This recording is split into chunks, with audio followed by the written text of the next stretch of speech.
Salutations à vous tous. Alors que nous nous réunissons en cette soirée inaugurale de la Fête des Tabernacles 2021. Comme je l'ai dit l'année dernière, quelle année ça a été? Et encore cette année, quelle année encore? Nous avons eu aux États-Unis la prise d'assaut du Capitole. Nous avons eu de terribles tempêtes au Texas qui ont coupé le réseau électrique pendant un certain temps. Ceux qui l'ont vécu savent à quel point c'était grave. Nous avons eu la fermeture du pipeline colonial à cause d'une cyberattaque avec demande de rançon. Toute la côte Est et Sud était à la recherche de carburant. 70% des stations-service de Caroline du Nord n'avaient plus de carburant. Nous avons eu beaucoup de problèmes. La pandémie continue actuellement. Coronavirus. Pour beaucoup d'entre vous, vous avez été confinés au cours de 2021. Nous ne savons même pas si tout le monde peut célébrer en personne la fête des tabernacles cette année, à cause des restrictions gouvernementales à différents endroits du monde. Dans certains pays, comme en Inde, les gens ont énormément souffert. Qui sait combien de temps il faudra encore attendre pour que cela se calme et que les gens puissent revenir à une certaine forme de normalité. Ce fut donc toute une année. Nous sommes ici pour célébrer la fête des tabernacles 2021. 1990 ans après celle qui a eu lieu, à la suite de la crucifixion et de la résurrection du Christ, après la fête de la Pentecôte, dont il est question dans Acte 2. C'était en l'an 31 de notre ère. Il y a donc 1990 ans de cela.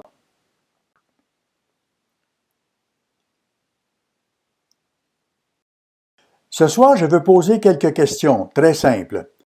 À quoi ressemblera leur première fête? À quoi penseront-ils le soir de l'ouverture de la fête des tabernacles? Peu importe en quelle année ce sera. Et en ce qui nous concerne maintenant, que devons-nous faire pour utiliser notre temps ici de manière profitable? La première chose à laquelle je dois répondre est « Qui sont ces gens auxquels je fais référence? » La réponse se trouve dans Zacharie 14. Je suis sûr que vous savez exactement de qui je parle, par l'écriture que je mentionne. Et j'espère que nous nous souviendrons où se trouvent ces écritures, car le temps viendra où vous et moi devrons expliquer ces choses à des gens. Dieu nous appelle à être des enseignants et des sacrificateurs. Ici, dans le 14e chapitre de Zacharie, après que Christ sera revenu pour être le roi des rois et le Seigneur des seigneurs, verset 17, « S'il y a des familles de la terre qui ne montent pas à Jérusalem pour adorer le roi, l'Éternel des armées, la pluie ne tombera pas sur elles. » Il parle de l'Égypte ici. Si la famille d'Égypte ne monte pas, si elle ne vient pas, la pluie ne tombera pas sur elle. Elle sera frappée de la plaie dont l'Éternel frappera les nations qui ne monteront pas pour célébrer la fête des tabernacles. Verset 19. Ce sera le châtiment de l'Égypte, le châtiment de toutes les nations qui ne monteront pas pour célébrer la fête des tabernacles. Ainsi, après le retour du Christ, l'ordre sera donné d'envoyer des représentants à Jérusalem pour célébrer la fête des tabernacles. Or, Jérusalem ne peut pas accueillir le monde entier. Donc, il y aura sans doute aussi des sites locaux, comme nous en avons aujourd'hui, un peu partout dans le monde. Et qui va enseigner à ces gens-là à ce moment-là? Ce sera probablement vous et moi, et peut-être nos enfants, qui vivront jusqu'au millénium. Certains d'entre eux seront peut-être appelés à donner des instructions dans certaines parties du monde. Il est question des personnes qui viendront célébrer la fête des tabernacles la toute première année après le retour du Christ. C'est de ces personnes dont je vous parle. Alors, mettons-nous à leur place, dans leur pensée, pour un instant. Rappelez-vous ce qui aura amené cet événement capital. Nous pouvons lire cela dans le livre de Daniel au chapitre 12, au verset 1. En ce temps-là, se lèvera Michaël, le grand chef, le défenseur des enfants de ton peuple, et ce sera une époque de détresse, telle qu'il n'y en a point eu de semblable depuis que les nations existent jusqu'à cette époque. Il ne peut y avoir qu'une seule époque comme celle-ci, et elle est encore à venir par rapport à nous. En ce temps-là, ceux de ton peuple qui seront trouvés inscrits dans le livre seront sauvés. Il va donc y avoir une délivrance pour le peuple d'Israël à ce moment-là. Pas seulement ceux dans Jérusalem, comme on le voit ici, mais tout le peuple d'Israël. Ce sera un temps de délivrance de Satan. le diable, mais il faudra un peu de temps au cours du millénium pour que son influence disparaisse complètement. Il sera parti, d'accord, mais les gens penseront encore comme autrefois pendant un certain temps. Cela ne fait pas de doute. Nous lisons dans Matthieu 24, 21 et 22, Jésus dit que la situation allait devenir si grave que toute chair pourrait être détruite de la surface de la terre. Personne ne survivrait, mais il interviendra et les sauvera. Le monde entier aura traversé alors la plus grande période de troubles que nous puissions imaginer. Spécifiquement, plus encore que pour le monde dans son ensemble, quoique personne ne s'en tirera à bon compte, ce sera traumatisant pour tout le monde. Nous lisons dans Jérémie 30 que ce temps de la fin sera très traumatisant pour un certain groupe de personnes en particulier. Verset 7 de Jérémie 30. Malheur, car ce jour est grand. Il n'y en a point eu de semblable. Il s'agit donc du même temps que celui dont Jésus a parlé dans Matthieu 24 et dans Daniel 12. C'est un temps d'angoisse pour Jacob, mais il en sera délivré. C'est donc un temps d'angoisse pour Jacob. Le peuple d'Israël et ceux qui vivent dans les nations d'Israël qui ont été bénis bien plus que les autres sur la face de la terre. Ils ont la richesse physique et des bénédictions de toutes sortes. Mais nous avons dilapidé ces bénédictions. Nous avons rejeté Dieu. Nous nous sommes rebellés contre Dieu. Et nous le constatons de plus en plus chaque jour, alors que notre nation s'enfonce dans le péché et le chaos de la spirale de décadence morale. Il dit que la situation est grave. Un temps d'angoisse pour Jacob. C'est donc particulièrement troublant pour le peuple d'Israël. Considérez ce que le monde entier va subir avant ce premier soir de la fête des tabernacles. Il y aura eu les 6 sceaux de l'Apocalypse, les 4 cavaliers tels que décrits et le 5e sceau, le martyre des saints, puis les signes célestes, le 6e sceau qui frappera de terreur l'humanité. Les gens se cacheront dans des grottes, derrière des rochers, partout où il sera possible de se cacher, à cause des signes célestes et sans doute des tremblements de terre et des autres choses qui vont se produire. Cela va terrifier les gens. Et ce n'est qu'un début, car cela mènera au 7e sceau, qui est le jour du Seigneur, le jour de la colère de l'agneau, le jour de la colère de Christ sur l'humanité rebelle. Puis, il y aura les 7 fléaux de trompettes qui seront des désastres écologiques et humains, des désastres provoqués par la cupidité humaine, la guerre et autre chose. Il y aura 7 fléaux de trompettes. Et la 7e trompette sera composée de 7 derniers fléaux qui causeront encore plus de désastres écologiques et naturels. Des désastres dits naturels, mais causés par Dieu, qui les répandra sur l'humanité rebelle, les gens qui refusent de se repentir. Toutes ces choses vont se produire très rapidement, car aucune chair ne survivrait si ça ne se faisait pas sur une très courte période de temps. Ces moments seront très difficiles et se termineront par cette grande bataille où les armées du monde combattront le Christ à son retour. Tout cela va se produire. Pouvez-vous imaginer à quel point le monde sera traumatisé à ce moment-là? Nous nous habituons au problème. Mais si vous considérez tout ce qui va se produire dans une période de temps relativement courte, les gens seront traumatisés à un degré que nous ne pouvons pas imaginer. Quand vous pensez à ce qui s'est passé au cours des dernières années, à cause de coronavirus, depuis les 2 dernières années, à tous les traumatismes que nous avons subis, attendez de voir ce qui arrivera durant les 3 dernières années et demie de la tribulation et le jour du Seigneur. Ce sera vraiment traumatisant. Lorsque ces personnes referont surface, elles découvriront alors un monde totalement détruit, vaincu, complètement vaincu. Comme ça arrive à toute nation ayant perdu la guerre, comme ça s'est produit pour les Japonais et les Allemands après la Deuxième Guerre mondiale, mais aussi les autres nations qui ont souffert. la Russie, l'Europe et tous ceux qui ont souffert durant cette guerre.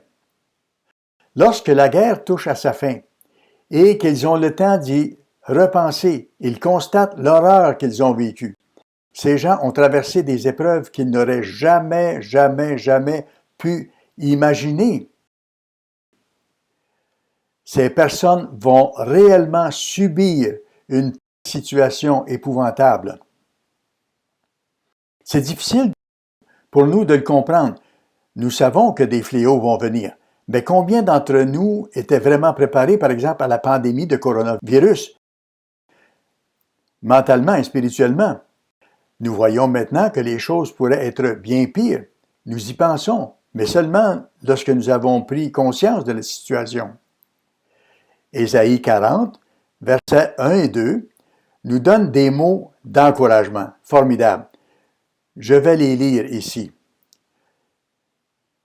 Consolez, consolez mon peuple, dit votre Dieu. Parlez au cœur de Jérusalem et criez-lui que sa servitude est finie, que son iniquité est expiée, qu'elle a reçu de la main de l'Éternel au double de tous ses péchés. Jérusalem a été le centre de tant de problèmes dans le monde et elle continuera de l'être.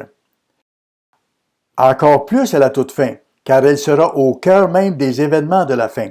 Dieu dit qu'il viendra un temps, par contre, pour consoler Jérusalem, Juda et le peuple d'Israël. Vraiment, le monde entier sera réconforté et consolé. C'est pour ça qu'il dit « Parlez au cœur de Jérusalem ». D'un autre côté, il y aura des pays qui verront les choses autrement. Ils ne seront pas réconfortés immédiatement. L'Égypte semble être un pays un peu dur d'oreille, au cou raide, qui ne se soumettra pas la première année. Nous n'en sommes pas sûrs. C'est un exemple que Dieu nous donne. Mais quand vous voyez la haine de certains des pays arabes et de d'autres peuples du Moyen-Orient, la haine qu'ils ont envers Juda et Israël, certains d'entre eux peuvent être têtus, avoir le cou raide et ne pas vouloir obéir la première année aux directives de Dieu. Mais ils seront traumatisés d'une manière différente, comme une nation vaincue, comme un peuple vaincu. À ce moment-là, ils ne seront pas réconfortés immédiatement, ils seront plutôt punis. Pour comprendre. Pouvez-vous imaginer quelle sera l'atmosphère? Je suis sûr que le roi des rois mettra en place le plus grand plan d'organisation qui ait jamais existé sur la terre. Pensez à tous les efforts que nous faisons, par exemple, pour organiser la fête des tabernacles. Nous avons eu dans le passé des chorales, des orchestres. Pas tellement ces dernières années, mais je me souviens encore qu'à Wisconsin-Dells, M. Oakes avait formé un orchestre d'une centaine de musiciens, ou à peu près, et un chœur de 200 à 300 personnes. Je ne sais pas le nombre exact. Un énorme chœur et un grand orchestre avec timbales et autres instruments. Il jouait des pièces de musique qui vous donnaient littéralement des frissons dans le dos.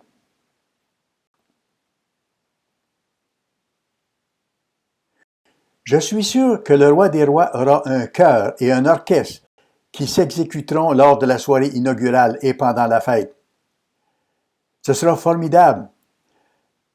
Que les cantiques seront inspirés et donneront des frissons à tous ceux qui seront présents, y compris la nouvelle famille de Dieu, tous ceux qui seront nés dans la famille même de Dieu.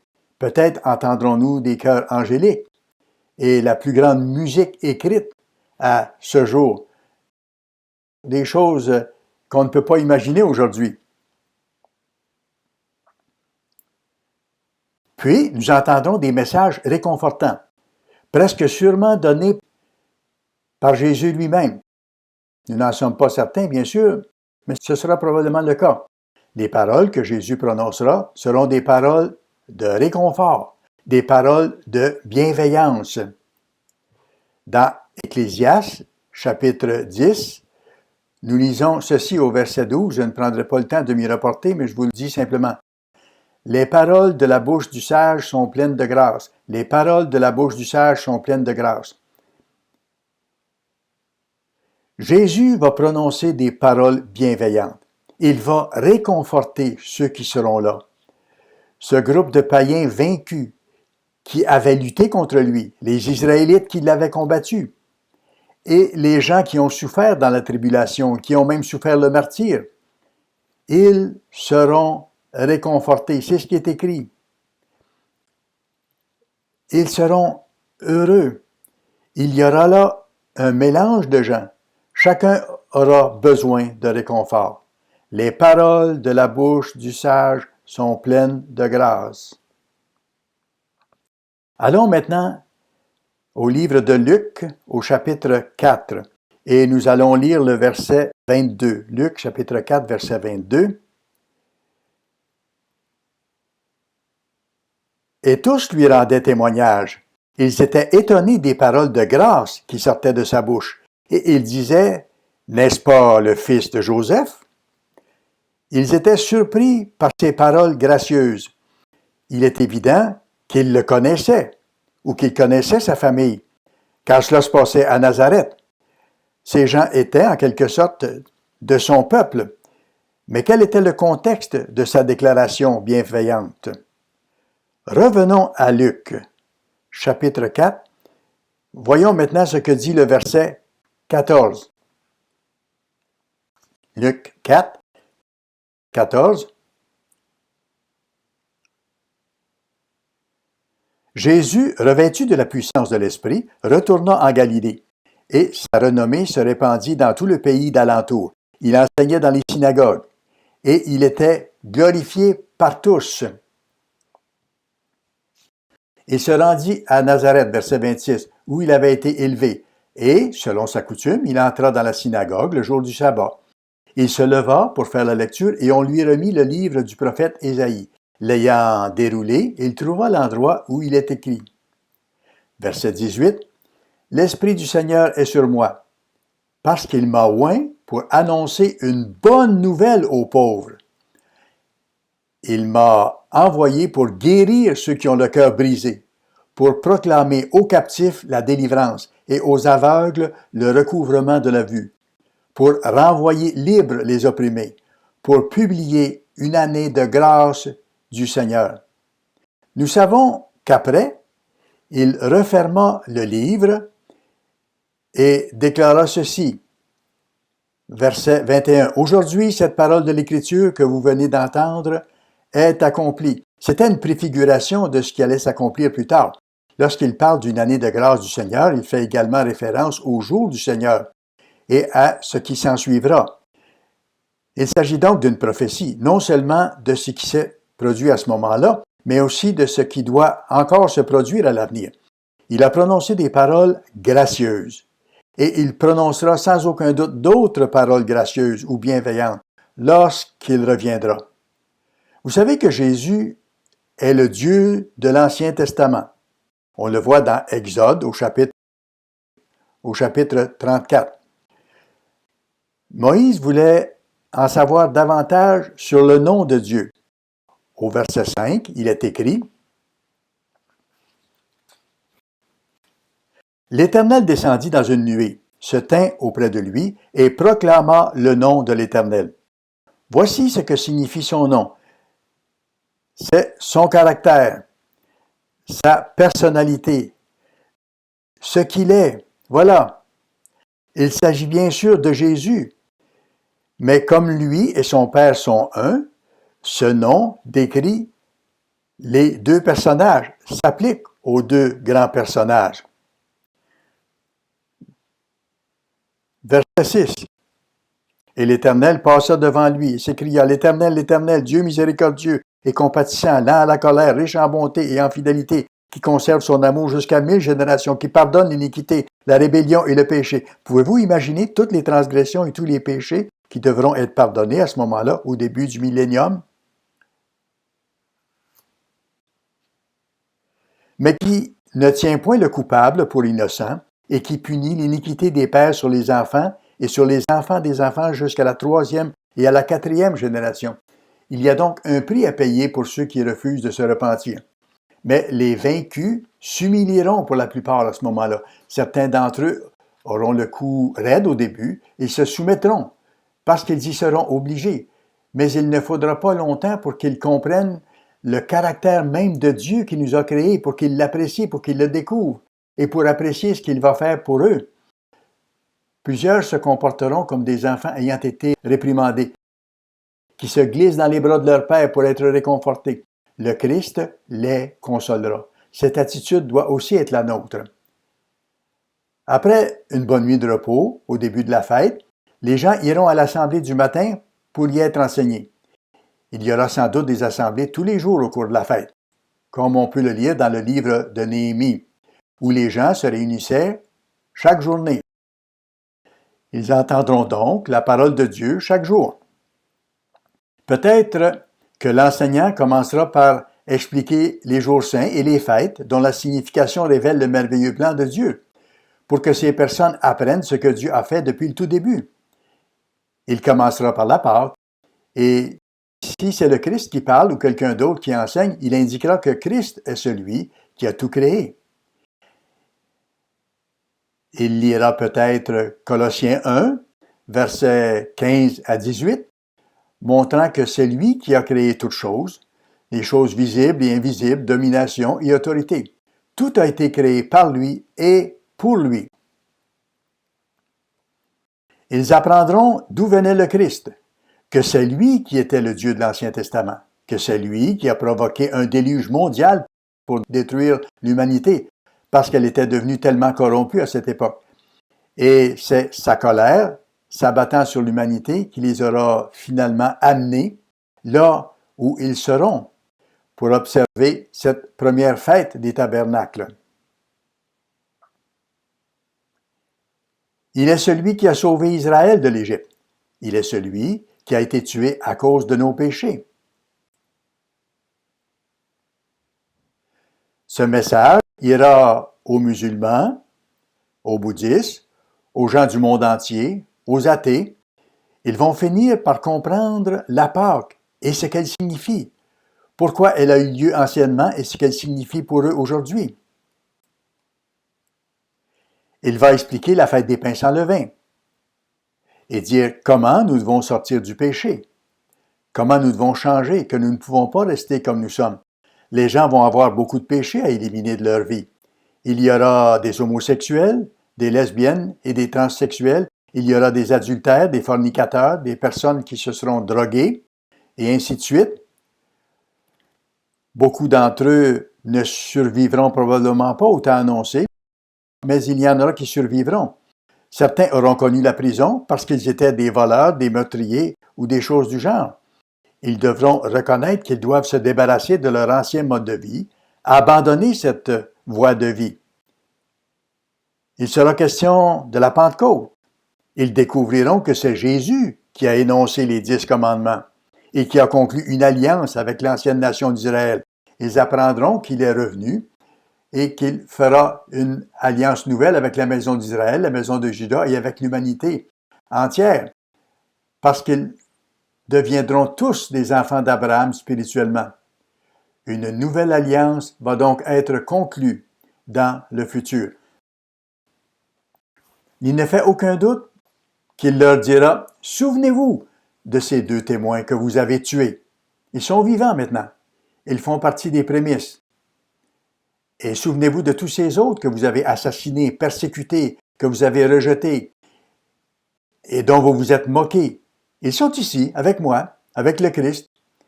Ils vont vous enseigner et travailler avec vous. Souvenez-vous de ces jours terribles que vous avez traversés au cours des 3 dernières années et demie de l'Ancien Monde, en particulier durant la dernière année. C'est ce qui illustre la fête des trompettes. Les 7 fléaux de trompettes. Souvenez-vous de ce qui s'est passé à tel ou tel moment et de ce qui est arrivé ensuite. L'enseignant va récapituler les événements des 7 trompettes et leur dire, vous pouvez lire dans le 7e, 8e, 9e et 11e chapitre de l'Apocalypse comment les désastres écologiques ont eu lieu et comment une grande bataille s'est déroulée entre 2 superpuissances. Vous pouvez lire toutes ces choses et voir comment le Christ est finalement revenu. Ces choses ont été prophétisées il y a environ 2000 ans. Considérez ce que vous avez traversé et voyez ce que la Bible rapporte ce que l'Apocalypse a annoncé. Remarquez que cela s'est passé exactement comme la Bible l'a prédit, comme Jésus l'a inspiré. En ce qui concerne le jour des expiations, il leur sera dit, « Vous avez subi la mauvaise influence spirituelle du petit Dieu de ce monde, celui qui dirigeait alors le monde dont vous faisiez partie. Cet esprit mauvais a été écarté, et désormais, il y aura un nouvel esprit dans le monde, comme c'est écrit dans Ézéchiel au chapitre 11, versets 17 à 21, dans Ézéchiel 36, dans Jérémie 31 aussi, du verset 31 au verset 34. On peut aussi voir la même chose décrite dans le livre aux Hébreux, au chapitre 8. Un nouvel esprit sera donné à l'humanité. Vous aurez désormais un esprit différent. Et celui qui influençait le cours de ce monde et l'entraînait sur une voie fausse et mauvaise, celui qui a conduit le monde à toute cette destruction, ne sera plus là. Vous verrez la différence très bientôt, au fur et à mesure que cela va se passer. Puis ils entendront parler de la fête des tabernacles et liront sans doute Ésaïe, le chapitre 2. Ils apprendront ce qui va se produire ensuite. Ésaïe 2, verset 2, dit ceci. « Il arrivera dans la suite des temps, il est ici question de notre époque, comme cela sera expliqué à la fête la première année, que la montagne de la maison de l'Éternel sera fondée sur le sommet des montagnes, qu'elle s'élèvera par-dessus les collines. Jérusalem sera l'endroit vers lequel les gens se tourneront. Ce sera le centre du savoir, la capitale mondiale, ici même où vous êtes, pour ceux qui s'y trouveront. Et ceux qui célèbrent la fête ailleurs l'entendront aussi, entendront parler de Jérusalem, et que toutes les nations y afflueront. Ce sera l'endroit où les gens voudront se rendre pour être instruits, peut-être pas la première année, mais certainement au fil du temps. Des peuples s'y rendront en foule et diront, « Venez, montons à la montagne de l'Éternel, à la maison du Dieu de Jacob. » Ils en viendront à respecter le peuple par lequel Dieu travaille, par lequel il a exécuté son plan, afin qu'il nous enseigne ses voies et que nous marchions dans ses sentiers, car de Sion sortira la loi. La loi que le faux christianisme a rejetée, la loi que le monde ne connaissait pas beaucoup dans bien des cas. Mais même la partie de la loi qu'ils connaissaient, ils ne l'ont pas gardée. Ce sera à ce moment-là la loi du pays à partir de ce jour. Car de Sion sortira la loi et de Jérusalem la parole de l'Éternel. Il sera le juge des nations, l'arbitre d'un grand nombre de peuples. Remarquez le verset 4. Il va juger, le Christ l'affirmera, ou ceux qui parleront à son nom. Christ sera le juge des nations. Il va revenir avec une verge de fer pour prendre charge des entêtés, des gens qui ont opprimé leur peuple durant toutes ces années. De leurs glaives, ils forgeront des joyaux et de leurs lances des serpes. Vous n'allez plus faire la guerre, vous n'allez plus vous battre comme vous l'avez fait dans le passé. Il n'y aura plus de West Point, d'Annapolis ou de tout autre endroit dans le pays d'où vous venez, où les écoles militaires enseignent aux gens à se battre et à détruire. Il n'y aura plus non plus de jeux vidéo où les gens s'entretuent, ni de séries télévisées sur les zombies, par exemple, comme The Walking Dead aux États-Unis, dans lesquels il est normal de tuer des êtres à demi vivants. Je suppose que c'est ce dont il s'agit, car je n'ai jamais regardé une de ces émissions, j'ai seulement vu les bandes annonces. C'est devenu très populaire, du moins dans cette partie du monde, mais c'est de la folie. Le Christ va décréter que les nations ne vont plus lever l'épée les unes contre les autres. Nous n'allons plus apprendre ces choses. Et vous savez quoi? Il n'y aura plus de second amendement à ce moment-là. Le second amendement aux États-Unis donne le droit de porter des armes. Certains Américains ont besoin d'apprendre que cet amendement ne fait pas partie de la loi de Dieu. Je ne suis pas contre les armes. J'ai moi-même un fusil de chasse et j'ai fait un peu de chasse. Les gens ne pourront plus se soulever contre le gouvernement. Ce n'est pas comme ça que les choses vont se passer. Une nation ne tirera plus l'épée contre une autre. et l'on n'apprendra plus la guerre.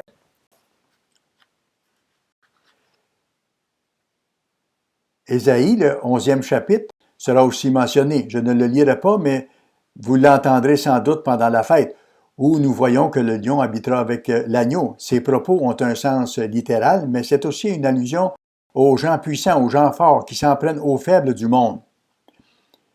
Ils ne s'attaqueront plus aux faibles. Nous n'aurons plus ces appels, si nous avons encore des téléphones à cette époque, rapportant que des gens s'attaquent à des personnes âgées ou à des gens plus faibles pour voler leurs possessions, leur économie de toute une vie. Les puissants ne s'attaqueront plus aux faibles. On fera aussi mention d'Ésaïe 35. Comment ne pas lire ce chapitre à ce moment-là? Ce ne sera pas seulement une prédiction, ce sera réel à ce moment-là. Ésaïe 35, verset 5. « Alors s'ouvriront les yeux des aveugles. » Il y aura des gens sur place qui auront été aveuglés spirituellement, mais les yeux des aveugles, au sens propre du terme, s'ouvriront également. De grandes réjouissances auront lieu, on s'imagine très bien. Quand exactement cela se produira-t-il? Les gens seront-ils loin pendant la fête? Le Christ va-t-il ouvrir leurs yeux physiquement, aussi bien que spirituellement, à cause d'un nouvel esprit dans le monde? S'ouvriront les oreilles des sourds. Alors le boiteux sautera comme un cerf, et la langue du muet éclatera de joie. Car des eaux jailliront dans le désert, et des ruisseaux dans la solitude. Quand ces choses se produiront-elles au cours du millénium? Nous ne le savons pas, mais cela se produira sans aucun doute très rapidement. Ensuite, il sera question du 8e jour de la fête. Je suis sûr que dès le début de la fête, certains auront prévenu les nouveaux en disant « Attendez de savoir ce qui sera expliqué le dernier jour de cette fête, le 8e, qui est une autre fête. Nous avons tellement hâte que vous sachiez de quoi il s'agit. » Ce sera une information cruciale, une merveilleuse nouvelle pour tous. On vous expliquera que vos proches ne sont pas perdus à jamais, qu'ils auront une opportunité, qu'ils auront leur chance de salut. Faut-vous imaginer ce que ce sera d'être à cette fête des tabernacles après avoir sorti de tous ces traumatismes qu'ils auront subis? Nous attendons avec impatience cette époque, ainsi que la 2e et la 3e fête et les suivantes, durant tout le millénium. 1000 ans d'observance de la fête des tabernacles. Revenons maintenant à ce soir, car ces choses nous concernent, vous et moi. C'est le temps de revenir à notre réalité, de considérer le présent. Allons à Deutéronome, chapitre 14, verset 22.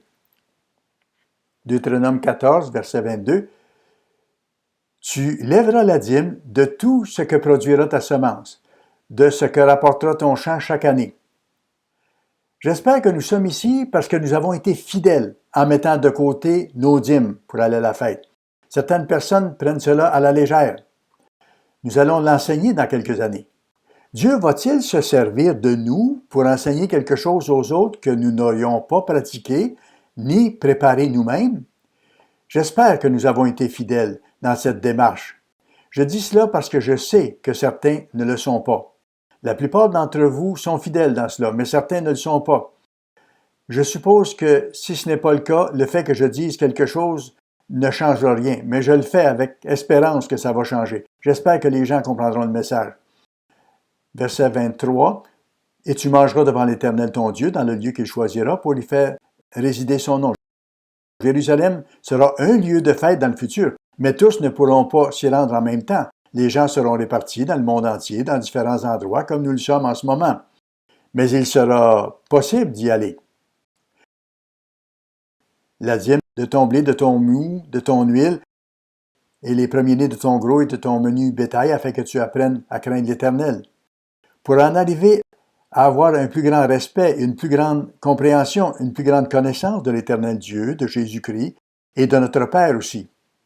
Que nous puissions comprendre leur esprit, leur caractère. Comme Galates 2,20 le mentionne, j'ai été crucifié avec Christ. Et si je vis, ce n'est plus moi qui vis, c'est le Christ qui vit en moi. Nous vivons parce que Christ vit en nous et utilise la puissance de son esprit pour vivre en nous, pour nous changer, pour nous transformer, pour nous rendre différents de ce monde et différents de ce que nous étions dans le passé. Nous avons besoin de grandir, de changer constamment, de comprendre davantage la volonté de Dieu. Et ensuite, il montre que nous pouvons transformer la dîme, si elle est agricole, en argent. Verset 26. Là, tu achèteras avec l'argent tout ce que tu désireras, un bon beefsteak, un bon gigot d'agneau, des bœufs, des brebis, du vin et des liqueurs fortes, tout ce qui te fera plaisir, tu mangeras devant l'Éternel ton Dieu, et tu te réjouiras, toi et ta famille. Et nous nous réjouissons, n'est-ce pas? Nous aimons célébrer la fête. Je sais que je le fais toujours, et que j'apprécie certaines de ces choses, comme aller dans un bon restaurant ou un barbecue, déguster une excellente nourriture, en bonne compagnie, en appréciant vraiment ces choses.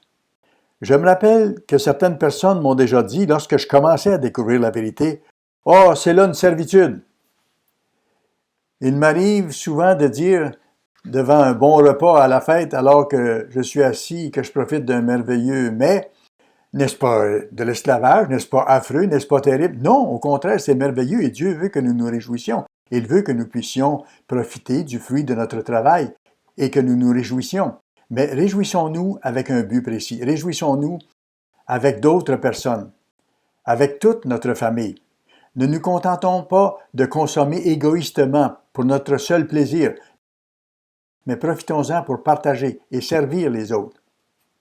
Allons à Philippiens chapitre 2, parce que c'est l'attitude, c'est la leçon que nous devons apprendre dans cette vie et pratiquer à la fête en particulier. Philippiens 2, verset 1. Si donc il y a quelque consolation en Christ, s'il y a quelque soulagement dans l'amour, s'il y a quelque communion d'esprit, l'Esprit de Dieu travaille en nous et nous rassemble, nous fait nous approcher les uns des autres. S'il y a quelque compassion et quelque miséricorde, rendez ma joie parfaite, ayant un même sentiment, un même amour, une même âme, une même pensée. Rappelez-vous que Jésus a dit que lui et son Père sont un. On le voit dans Jean chapitre 17, où Jésus a prié son Père le soir précédant son arrestation. Il a dit « Que tous soient un, comme toi, Père, tu es en moi, et comme je suis en toi, afin qu'eux aussi soient un en nous. » Cette unité, cet amour profond et durable, la capacité de pardonner, de passer outre, de persévérer et de se supporter les uns les autres, c'est ce que Dieu veut que nous apprenions à faire. Après, il dit, ne faites rien par esprit de parti ou par vaine gloire. Ne pas essayer d'écraser quelqu'un pour avancer. Mais que l'humilité vous fasse regarder les autres comme étant au-dessus de vous-même. Autrement dit, que l'on place les besoins des autres avant nos propres besoins. Que chacun de vous, au lieu de considérer ses propres intérêts, considère aussi ceux des autres. Ayez en vous les sentiments qui étaient en Jésus-Christ. C'est ce que nous devons apprendre ici. Et pour cela, nous avons une merveilleuse occasion, une période de 8 jours pour apprendre à considérer d'abord les besoins des autres et à les aider. Peut-être en offrant quelques heures de gardiennage à un couple pour leur permettre, par exemple, une sortie seule en tête-à-tête, pour les aider de cette façon-là. Certains de nos jeunes peuvent le faire aussi, ou n'importe quelle autre personne peut le faire. Si vous voyez un étranger, quelqu'un que vous ne connaissez pas, qui semble seul, invitez-le à se joindre à votre groupe. Même si vous êtes en famille, vous pouvez toujours profiter de la présence d'une autre personne et lui donner ainsi l'occasion de sentir qu'il fait aussi partie d'une grande famille, la famille de Dieu. Nous sommes ici pour nous projeter en pensée dans le futur. Lorsque Jésus-Christ et les saints, vous et moi je l'espère, si nous demeurons fidèles, feront connaître la fête des tabernacles à un monde brisé, à des gens écorchés. Cela va se produire. C'est très réel et c'est proche. En ces jours de fête, réjouissez-vous avec les vôtres, avec ceux autour. Apprenez tout ce que vous pouvez, car ces choses, vous allez les enseigner dans un avenir très proche. Et si une personne seule ou un étranger s'assoit à côté de vous, ou de votre famille, ou encore un couple de nouveaux venus, faites-les entrer dans la grande famille de Dieu. Allez vers eux. Faites-les se sentir faire partie justement de la grande famille de Dieu. Sur ce, reposez-vous, passez une bonne nuit. Nous nous verrons demain.